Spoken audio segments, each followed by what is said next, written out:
G'day, this is my assistant Peter.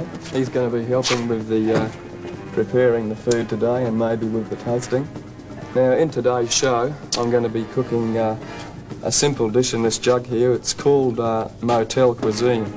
Now it's got a lot of similarities to cuisine mensure, of course, besides the name. Now in cuisine mensure, of course, we do away with the fat and the cream and this sort of thing, whereas in cuisine motel we do away with the expensive, the drawers full of cutlery, the stove, fridges. We don't need any of this stuff. All we need is this jug, this perfectly ordinary jug here. It's a jug. A jug, a spoon, teaspoon, ordinary cup, and ordinary knife. Now the dish we're cooking today is called cheese fromage. It's a fairly simple dish. Normally I'd cook something a lot more complicated, but it does illustrates one of the basic problems of cuisine motel, which is the fact that if you've just put, say, tripe and onions in your jug or lasagna, it's going to foul the element up a little bit, so that if you're having a cup of tea or coffee, it's not going to taste too good. So what we do with this particular recipe, we actually cook the water in the jug and then we place it in the cup with the food. Now the question, Rich, what's that, Pete? How long do you cook the water for? Until it's boiling. Maybe you could cut up a couple of bits of cheese there for the recipe. And we'll get the water going here. Now, this dish, the ingredients are bread, cheese, water and salami. Now, how you going there, Pete, with the cutting? All right. You going all right, are you? Good.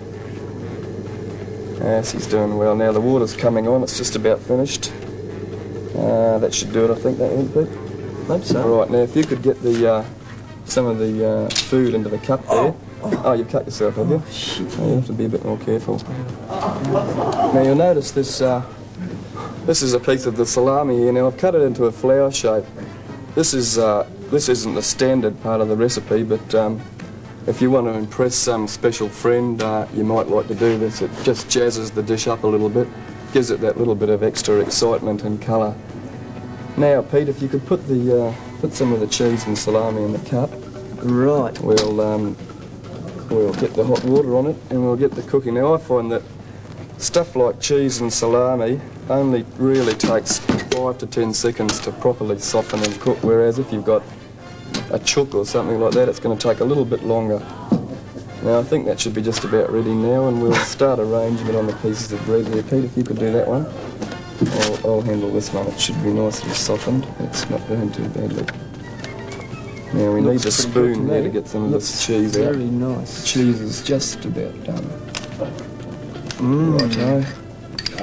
Looks now good, Reg. All we now have to do is add the sauce. Now, of course, the sauce is the water flavoured with droplets of molten cheese and a little bit of juices from this rather expensive cut of salami. And of course, let's say it's Sunday. Now your bread's going to be a little bit stale, right, Pete? So the actual sauce helps to soften up the bread and make it a lot more palatable. So that all there is now really is for us to enjoy this meal. Do you want me to cut it up so we can... Slice it in half if you like. Okay. Now next time I'll be on the next show, or you might check out my column in the Woman's Weekly. I'll be cooking something a little bit more complicated in the actual jug, because of course if you've got a neighbour who's got a jug, you can cook your coffee in that and there's no problem then with the fouling the water.